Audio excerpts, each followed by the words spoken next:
They might save it. I don't think people don't realize that it's going to be there forever. I think they just don't care. A lot of people have this mentality of like, what I'm doing is very insignificant. Why is anyone going to care about this? You should be cautious of what you post. Don't post your pictures and think like, okay, nobody's seeing me, nobody's screaming.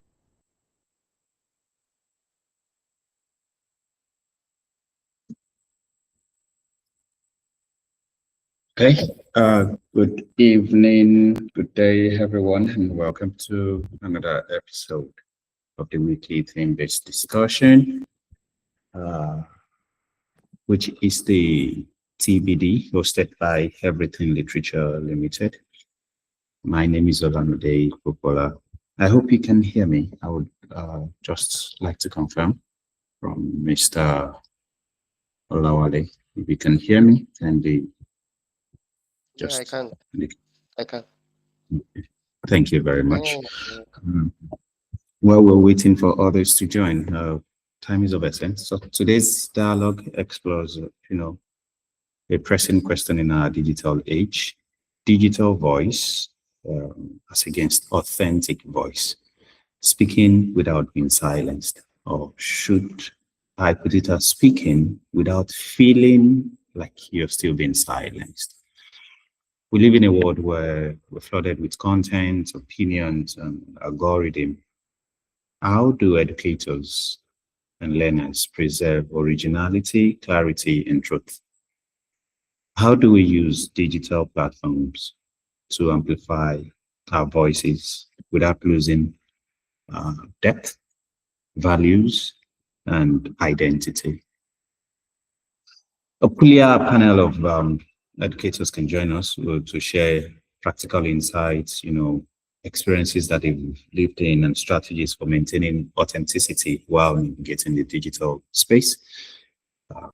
We encourage everyone that will be joining or rewatching this later to listen thoughtfully, reflect deeply, and engage meaningfully as we have this timely conversation. So we're going to begin. First, permit me to recognize those that we have on the call already. Mr. Olawale Benusola joined. I really don't know the time he has been waiting for the call to be initiated due to the fact that we're experiencing a bit of technical glitch, network issues. Thank you so much for joining, Mr. Olawale. And likewise, I would like to recognize the presence of Mrs. Kilani Basirat for your presence. So without further ado, let's jump into the conversation. Let's get it started. And I'll get to call on those of us that were on the call. Please feel free to hear your opinion. This is a free space. Possibly I should just reiterate what the ELTBD is all about. This is a learning conversation hosted by Everything Literature. It's a space where educators, learners, thought leaders, technologists, and all that engage in reflective dialogue on relevant themes in education, in edtech, in literacy, in language, and personal growth. So we aim to serve as a collaborative space to share insight, experiences, and practical strategies that inspire impactful teaching and lifelong learning. So most of our theme discussion or topics centers around education, around classroom experience, around the use of technology. Okay, so just to get it started, more time, in today's digital world, what does it truly mean to have an authentic voice rather than just a loud one? Possibly we should start by calling on Mr. Olawale. What do you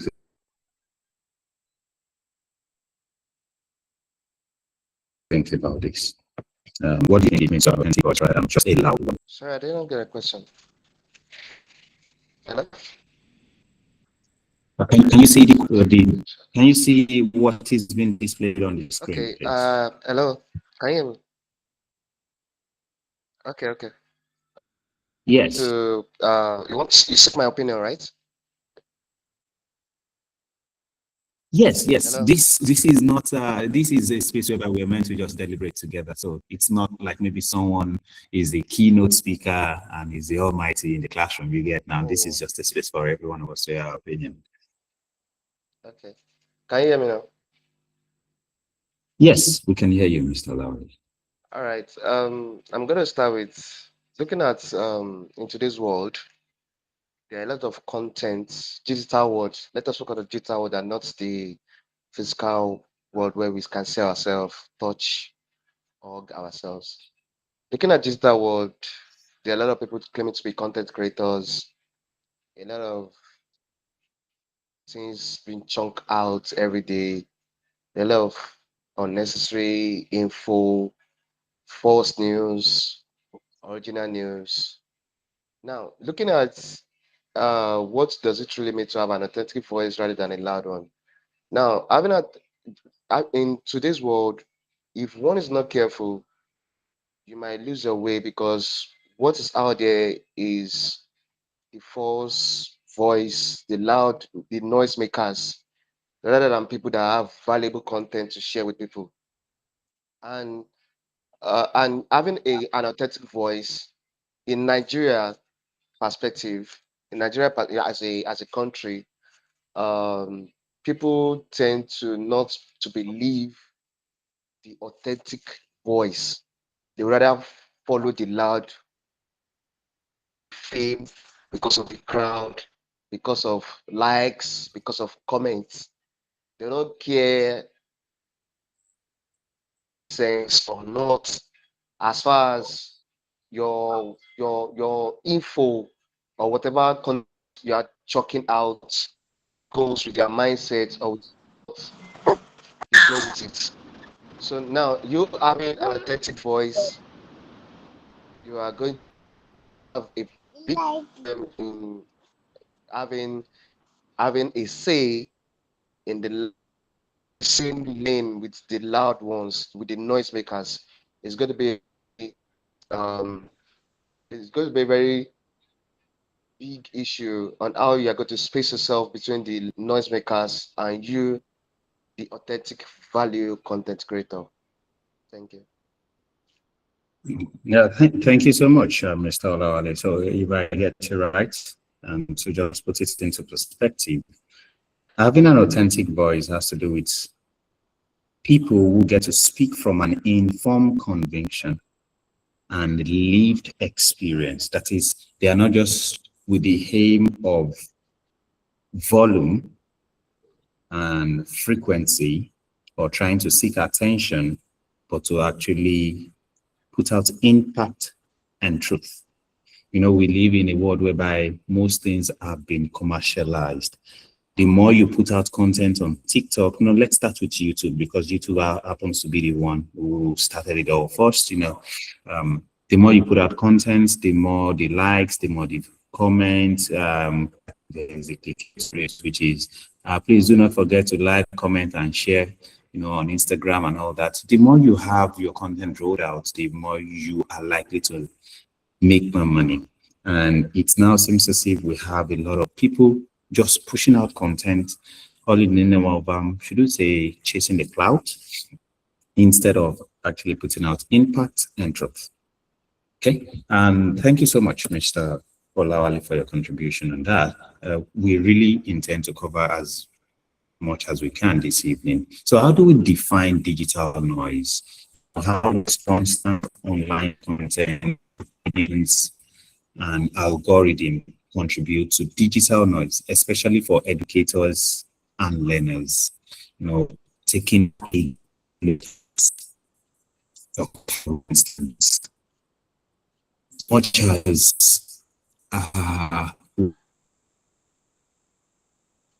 or teachers or who are trying to put out meaningful content, but who like to you, once in a while I get to log in into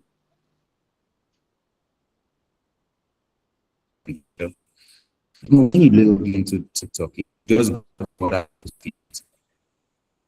not for I can tell you 95% brings content that even you yourself, you're not really interested in.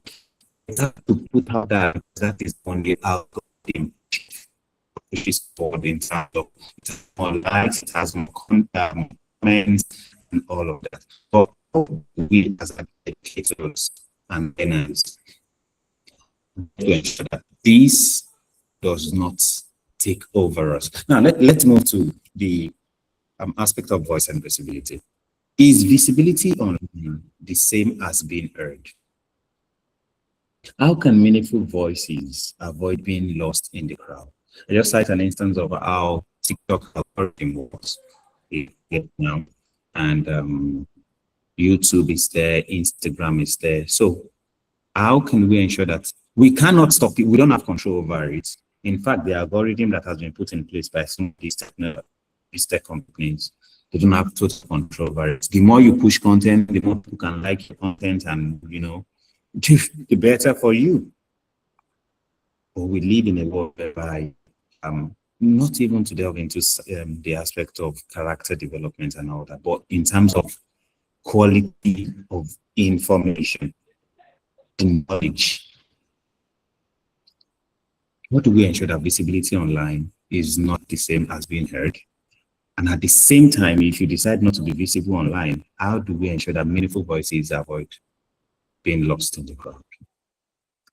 You're most welcome, Mr. Rorade. Nice to have you on the call. If you can speak, you can please unmute yourself. Thank you. Thank you, sir. Good evening. Apologies for coming in this late. So, of course, Yeah. I tried to be fine. earlier. It's fine, sir. It's fine. Nice to have you on the call. Thank you, everyone. Thank you, everyone who has joined. Thank you.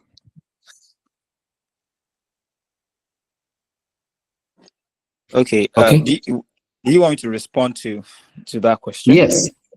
Yes. Okay. Yes. Well, it's a very serious question, which has required some serious answers a long time before now. And if we're able to answer it properly, I think we would have more innovations than just contents.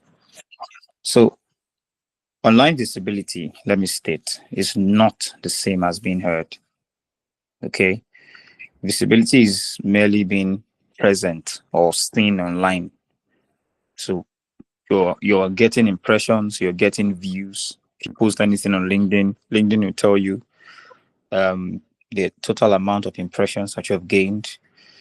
TikTok will tell you the amount of people that viewed your content.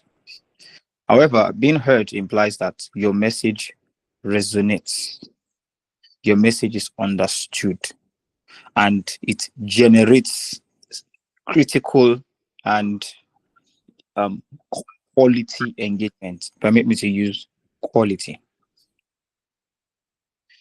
Visibility is about having eyes on your content, but when you are being heard, it's about making impact, nothing more.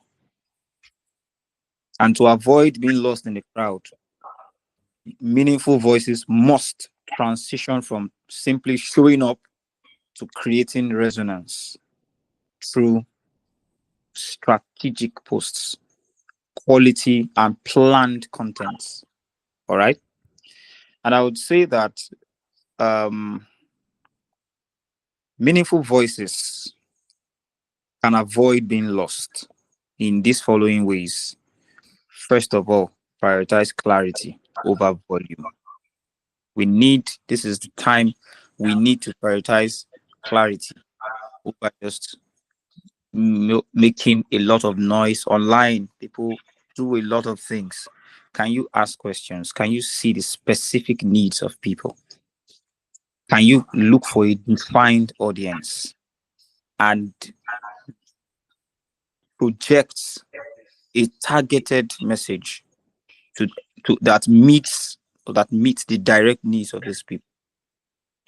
And when you're doing that, it's important that you clearly state your value. If you check content online that have great impact and has generated so much likes, subscribers, you would find out that before they even go into the real presentation, they have the character, they have the attitude of clearly stating their value. So if you don't speak and state, and just like objectives before teaching, let them know what you have to gain from the content, you might lose them before they can get into it. And then position as go-to expert. Position yourself instead of just doing content that every other person does.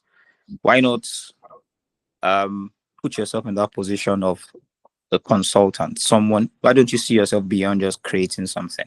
Why don't you empower yourself? Why don't you build yourself up and see how people can ask for your expertise in that area of your content? So if you do this, your voice can be, you avoid losing your voice online. All right. And try to be authentic as possible. And then I think consistency is another serious matter. If you're not consistent, that then people are looking out to hear from you more, but they can't. They possibly go elsewhere or just forget that any of it exists. So I think I want to stop there for now. Thank you so much, Mr. Arorade. Yes, I skipped one. There's another one I want to mention. I'm sorry about that. Yeah, sure. I also know that you can leverage different media types. You can leverage them. I know that it's good to stick with one particular one that people know you from. Some will tell you I'm an Instagrammer. Some will tell you I'm a TikToker and nothing more. But I think also that the wider your reach, the more trust you can earn for yourself. So this person says, I've seen him on Facebook. This person says, I've seen him on what's it called, Instagram, and he does great things. Oh, it means that if he's doing the same thing he's doing on Facebook, on TikTok, it means possibly he's not limiting his scope because he has some impediment. He's most likely trusted. All right. So I feel that you can diversify, leverage different media types, and you can reach even a wider audience, and your voice is heard. Thank you. Okay, thank you, Mr. Arora. You've been able to highlight a lot of things, and I love the perspective that you've been able to put it in. Okay, now censorship and silence. In what ways do fears of criticism, cancellation, and misunderstanding cause people to silence themselves online? So part of this question were born out of surveys in terms of why, as a teacher, why don't you make use of social media to talk and all that? Some people came with response that they don't want backlash. Being an English teacher, if I mispronounce this, before you know it, people will drag me on Twitter, people will come into my comment. Yeah, not everyone will be able to speak,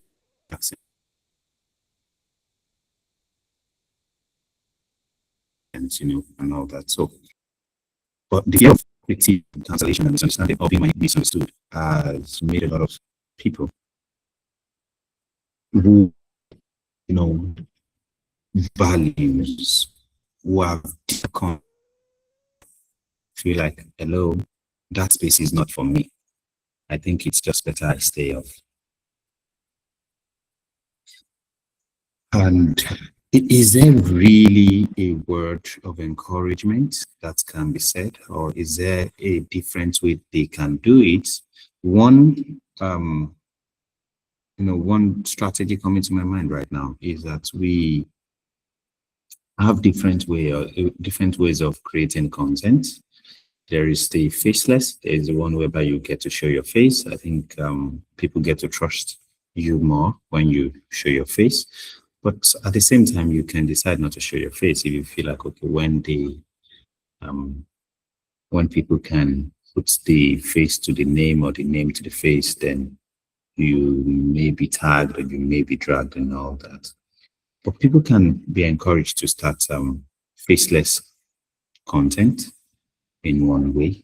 I may be wrong. I don't know who has a better opinion, Mr. Olawale. I believe Mr. Olawale is into content creation a bit as well, right? Is Mr. Olawale there? Hello? Yes, yes, yes. Yeah, so you are into content creation. Have you, before starting or at the point of starting, at any point, have you had this fear of criticism or cancellation or being misunderstood to cause you to like silence yourself, not just to speak on some particular topic? Let me start by saying this that all teachers are content creators. Let me just start that. Mm. All teachers are content creators. We are all content creators. And now, let me focus on the question. In what ways do okay? You asked me a question that have I ever faced backlash or maybe I've ever Have come you ever been, across? yes, have you, it's a two-faced question. Okay, Number one, let have me you start. faced it before? Let Or me start maybe this due way. to fear of facing it, have you, you know, retreated before? Yeah. Okay. There was a particular time it once get to me about me posting and I don't really get likes, I don't get people to view. Then I had to delete the videos, not once, not twice, not three times. Like if I can count the number of times, probably maybe I've deleted a particular video because it doesn't receive the actual outcome or review. It's going to more than maybe like 20 times now. Yes, to 20 times now. And the funniest part is that the funniest thing is that when I'm walking, maybe like around the road, or maybe I'm at work, my workplace, or I go for teachers meeting, or I attend an occasion, people like I've met some people before that I've never met in my life in real life, and like they said, oh, Ira teacher, like we love your content. At this particular set of people, they have never liked, like they have never clicked on the like button or follow button, but they have come across the kind of content I made. So what I thought about is that okay, since people can see my content, then let me just continue dishing it out. I don't even bloody care whether you like or you don't like. Then I came across a particular like another content creator saying that just keep on posting, just keep on posting. In a day, you can post like 4 times. But I have other things to do than just posting. So if I have content that is valuable, I just post it and stuff like that. So I've taken my mind off it. Like I have another life I set to, apart from social media. So if I have a content to make, I edit, I do everything, and I post and I forget about it. So until maybe like 2 days after I come back to come and check. I don't even bother to check whether it is going on or not. So I just move on. So that's just it. Thank you. Hmm. Hmm. Okay. Thank you so much, Mr. Olawale. And this is one of the reasons why we're having this TBD today, which is um, not getting overwhelmed, but at the same time getting overwhelmed based on the fact that the it's a the reason why we title it digital noise is because sometimes this call for likes and all that can be psychologically deafening. It can be emotionally draining. Like you post and the next thing, um human being, you want to check, and a week after it's just let's say 2 likes. You start having a feel that okay, wait, is it that I'm the one who isn't getting it right, or is it that my content does not even make sense? And just as I love the fact that Mr. Olawale has been able to give a lived experience, which he cited by saying, oh, he must have deleted content, like say, not once, not twice, just because it feels or it appears that it's not getting the attention needed. Okay. Yes. Before I call on you, Mr. Arorade, you get to speak in a minute. One thing I can just quickly chip in as a response to Mr. Olawale's assertion is this. Personally, I am someone who have taken time to study top content creators. I mean, people like Mr. Beast on YouTube. These may not necessarily be educational platform that I'm mentioning right now, but even educational content, those that are into it, there is a way whereby when you take a look at when they started compared to when they started hitting the ground running, it's far-fetched. So if there's one thing that I would like to reiterate, happens to be the idea Mr. Arora mentioned earlier, which is consistency. So consistency does not reward in a day or overnight at all. It's sometimes take years, 10, 15. Nobody wants to wait for 10 years. Let's say 5, 7 years.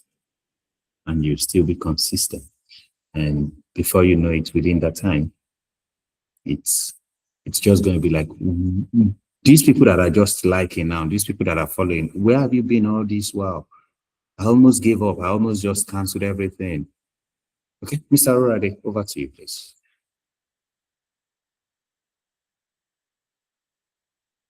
You have your hand raised, Mr. Daniel. Don't mind still me. Muted, Mr. Daniel. So a call distracted, so I'm trying to sort that out so that it will not interfere any longer. All right. So, well, based on this question, see the fear of criticism and cancellation.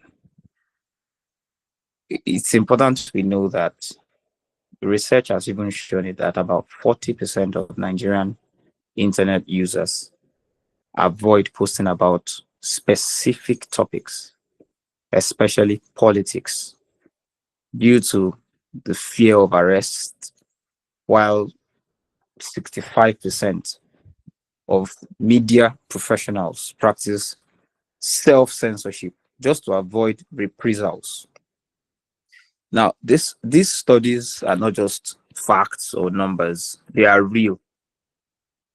65% is a lot to show that people have things buried in them, and those quality have been strangled just because of the fear of talking, of the fear of being criticized. Now, this is it. There is constructive criticism, and there's destructive criticism. When you identify your person and you see that you are that kind of person who is easily intimidated, who is who cannot cope with so much of defamation, so to speak, online, such a person is liable to go to shut down, hibernate, and withdraw into his or her shell, especially if that person does not find the right support that he should get. And now this is where one needs to really do this, getting an expert to assist. Content creation is not something that we do randomly. As a matter of fact, those people who post things that are not so much of value will not mind. They don't mind. The only thing they care is their uncontrolled appetite for likes and views. That's all. All right. But those who are posting something of great value, just like Mr. Ola said, he said all teachers are content creators. When a teacher takes to his or her social media handle to post something that could benefit students, of course, there's a level of response that he or she expects. And if he or she is not getting it, it's likely to affect the motivation. But when you have the adequate training on what you should expect in the digital space, I'm sure that one will be able to cope and apply the level of consistency that you or the person needs. All right. So we have even seen issues of arrests, detention, because people don't know how to speak, what to say. I remember one time I was invited to LTV to speak, and somehow the story or the discussion escalated into talking about the police or the police force. And I know that if you are not careful enough, whatever you say or whatever you have said can come back many And years. be used against you in the court of law. Mr. Ola, did you have to use that line? So that's it. So there are just a very few who have that boldness to go ahead and confront whatever it is. And many times it still speaks to the level of immaculacy that you have in your records. Sometimes you find that fear simply because you know that there are dents around your records that could be referred to when criticizing you. So that's just it. Basically, we should of course check ourselves morally, ensure that we're fine, and then the next thing to do is to find someone who can support you, who can keep encouraging you, or even go for specific trainings on how to work on social media. Then I think that fear will be assuaged. Thank you, sir. Yeah, Mr. Orari, thank you so much. You just commented on the aspects that resonates to becoming an authentic voice. And to become an authentic voice has to do with you paying attention to your values, your character as well, so that by the time you're speaking, some certain things that you did not pay attention to will not come back to haunt you, because you can't give what you don't have. It is easier to actually say some certain things without actually becoming them. So it is best that you become what you are preaching before you even start preaching about it. So that by the time people are double checking, it doesn't look like, but we realize that you're speaking to this or speaking against this, but you are actually guilty of this as well. So digital identity is the next aspect, because we really want to wrap up today's session. We have a lot to talk about, but we don't want to spend too much time. How does social media shape personal and professional identity, and where should boundaries be drawn? A very good instance is, as educators, there's a need for you to, what's it called? I don't want to say fake it to you become it, or how do they usually say that slogan? Because, for instance, now when you look at LinkedIn, which is the professional platform where people are, everybody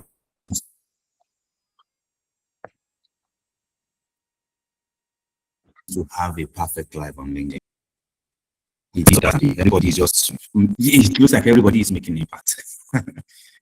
You get now, and that somehow seems to be a digital identity, a kind of personal and professional identity. You get now, and we ask some people, they said this is how you get to become a relevant, or should I say, a name to a force to reckon with. But where should we definitely draw the boundaries? Where should the boundaries be drawn?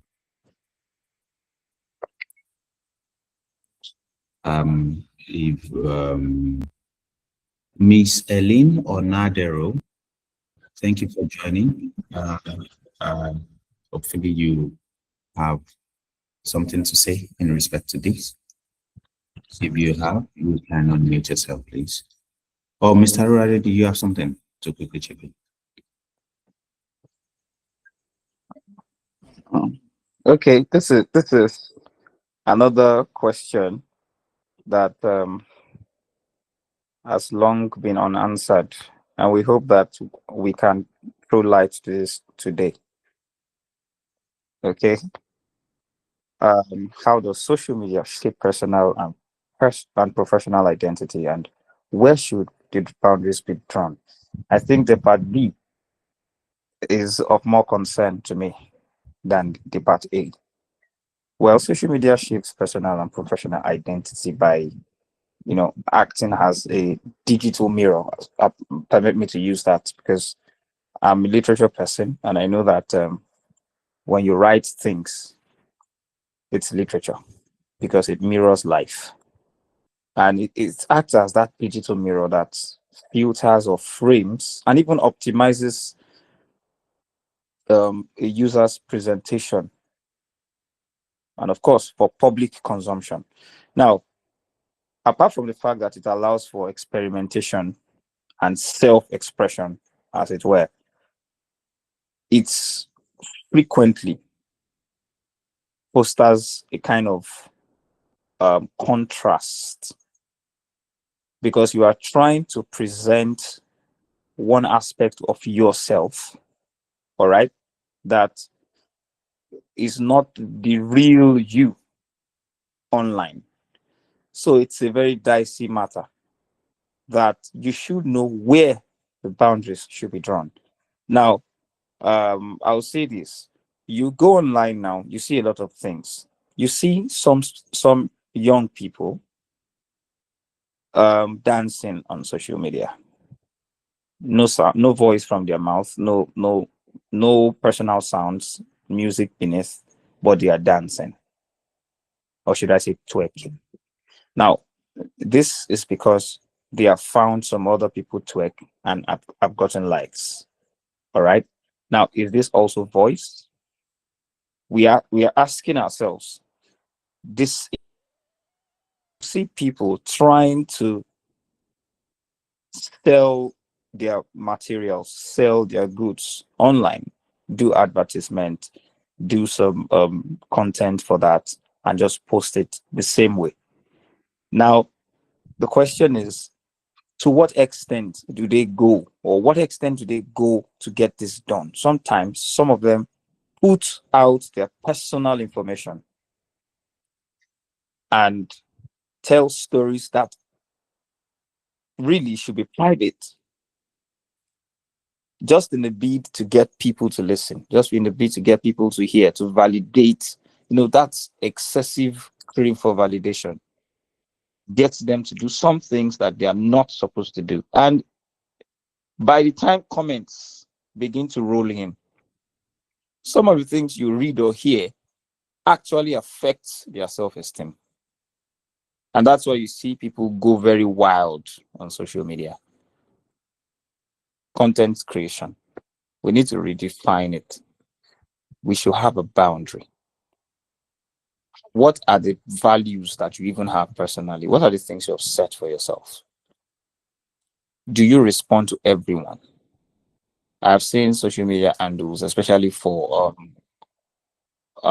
politicians and religious personnel, when they say things that they think should bless people, or a personal reflection.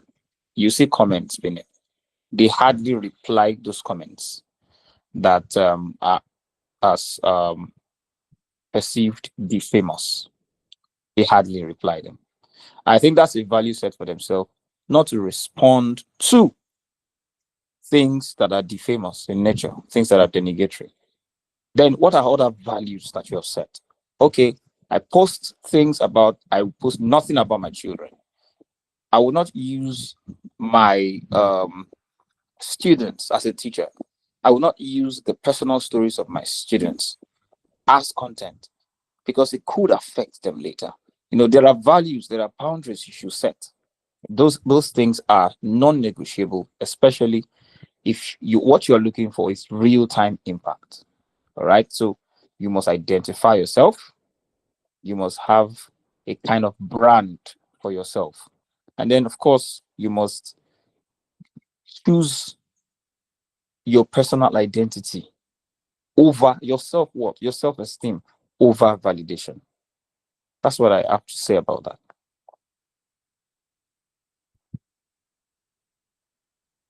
Thank you so much, Mr. Arorade. I love the insights you provided on that. Mr. Olawale, do you have any contribution to that before we take the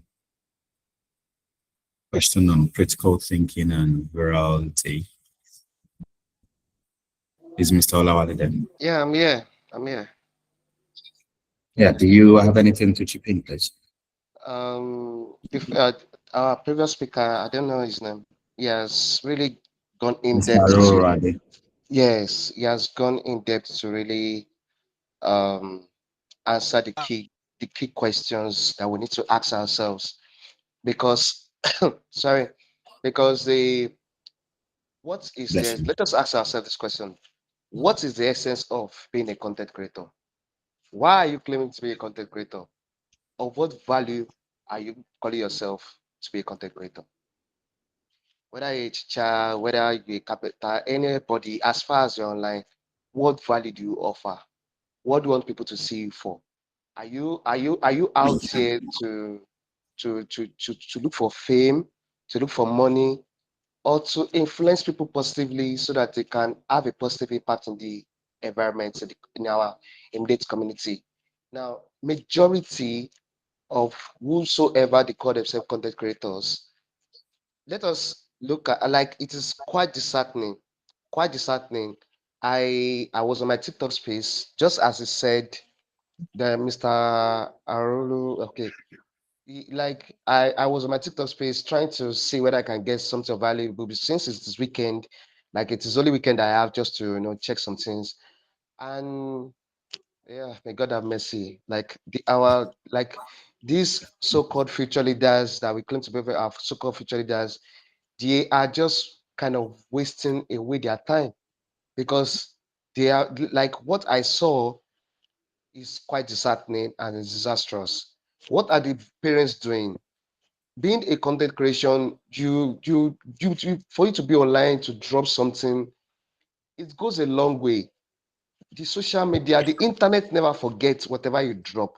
So what kind of content that we claim to be content creators, what kind of content are we really dropping?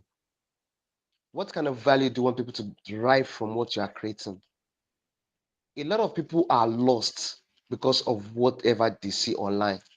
A lot of people practice because of what they see and hear online.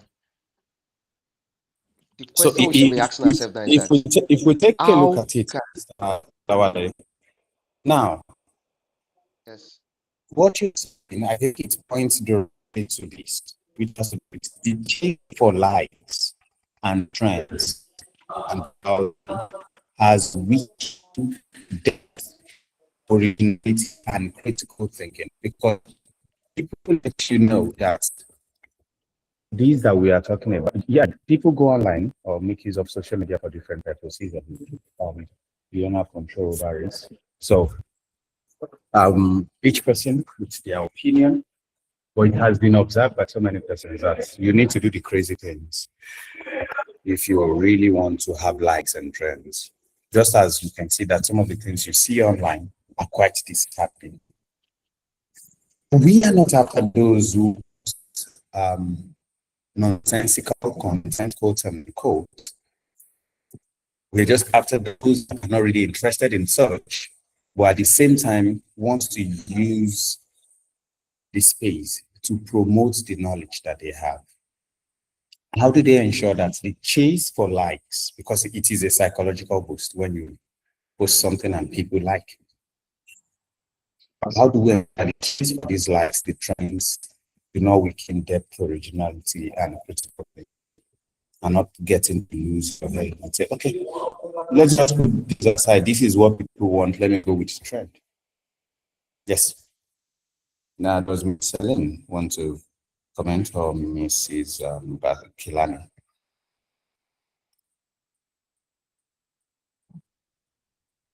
Is Mrs. Kilani there?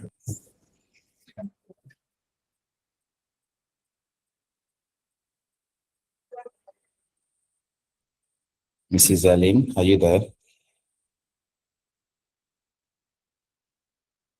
You are still muted. If you can hear me, we cannot hear you.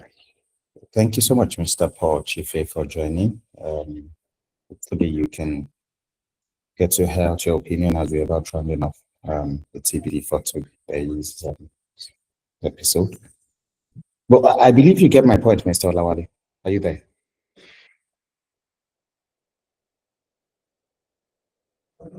yes, I get your point. I get your point. Oh, okay. Oh, okay. Great. Well, some of the others are experiencing a bit of a should I say technical glitch.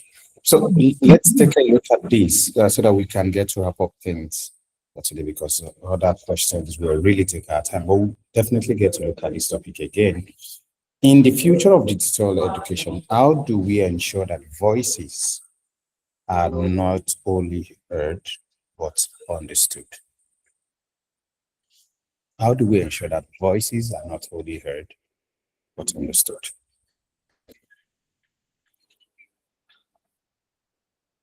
Because we cannot take it away that we need to encourage people to speak up.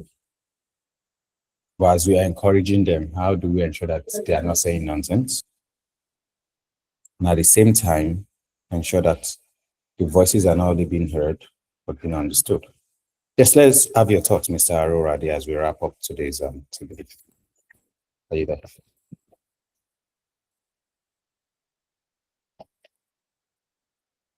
You're still muted, please. All right. So thank you very much.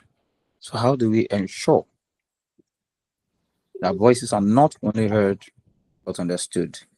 Well, I think in the course of our discussion, we have touched on some of those things. Well, I'll be talking more from the perspective of from the standpoint of an educator or a teacher. And it can this can extend, of course, to other professions.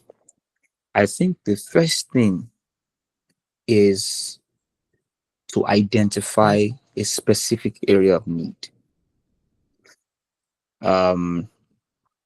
First of all, I have learned that for students don't pay attention to something that is not relevant to them. So the first pool of attention is relevance. As simple as it sounds, if a child is interested in playing video games at a time and you bring food to him at that time where he's not hungry for food, but he's hungry for a video game, you might end up eating your food yourself. The same thing applies to everyone everywhere. Someone said today, and I heard, okay, I think we posted it on WhatsApp status. They said, don't give advice to someone who is hungry.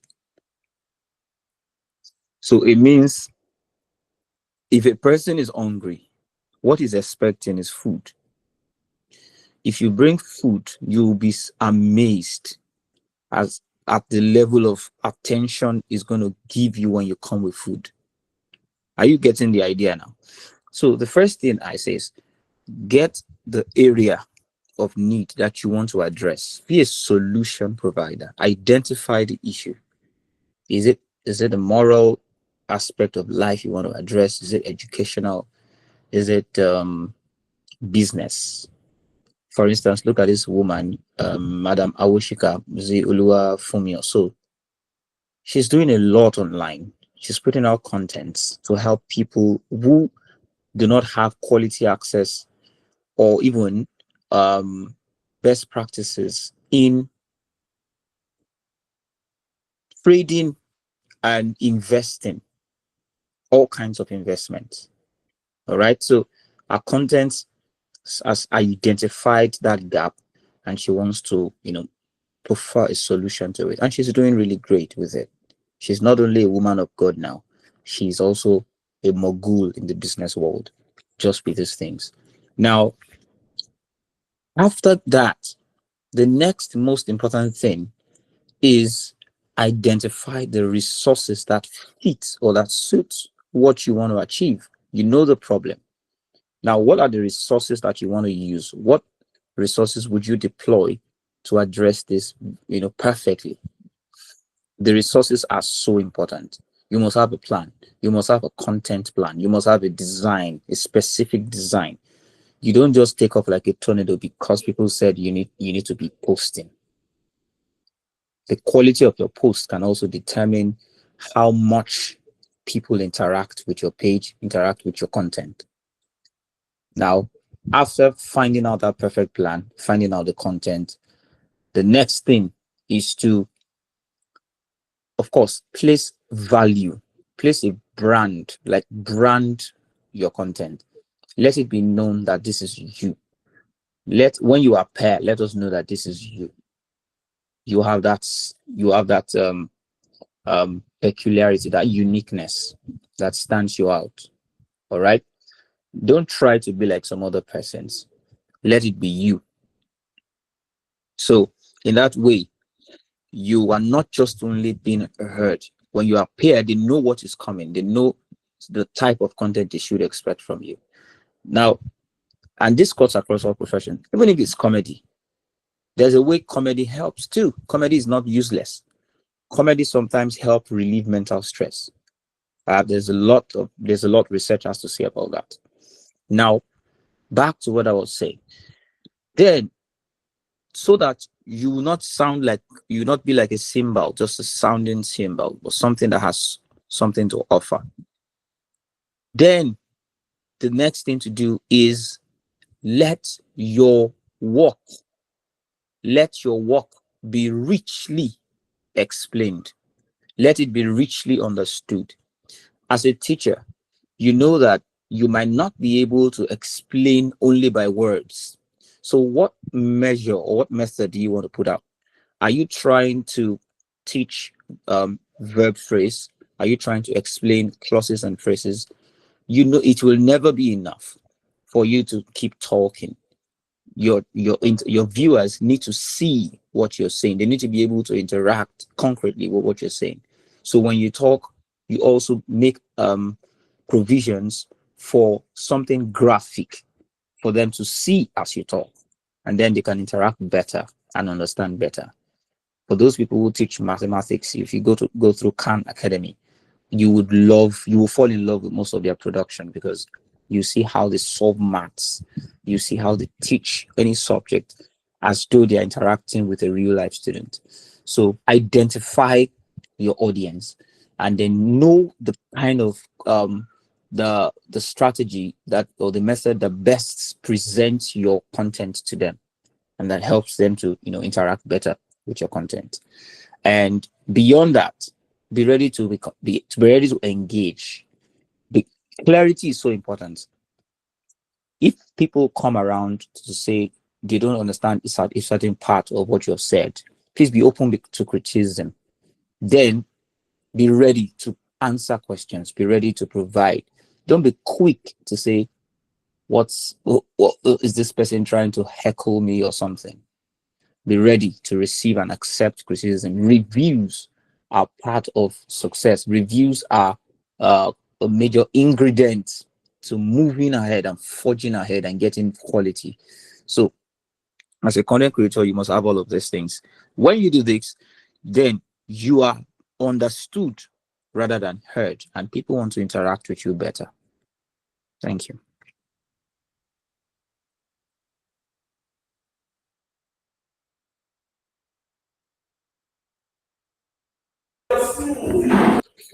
Thank you so much, Mr. Radi. That was really a breakdown. And this is going to be a challenge for everyone of us to install Mrs. Claudia. Maybe, even Mr. Radi, myself, it's a challenge.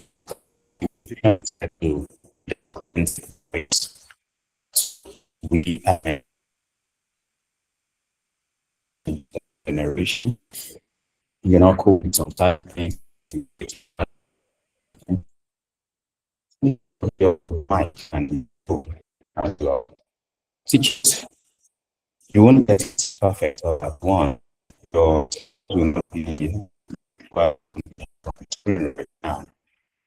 With time you get there and get to ask questions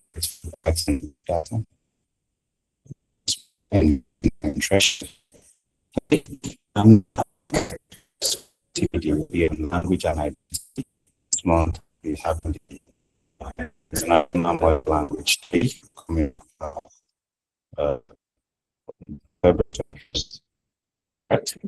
we'll take that language identity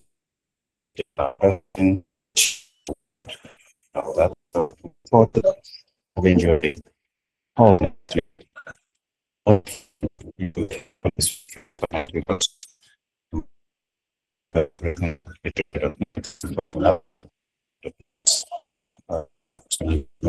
and all that.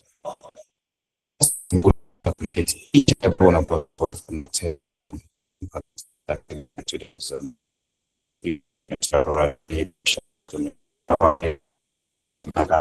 this unite against all again.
It was a bit of technical glitch. So we'll catch up next week, please, on all that. Okay.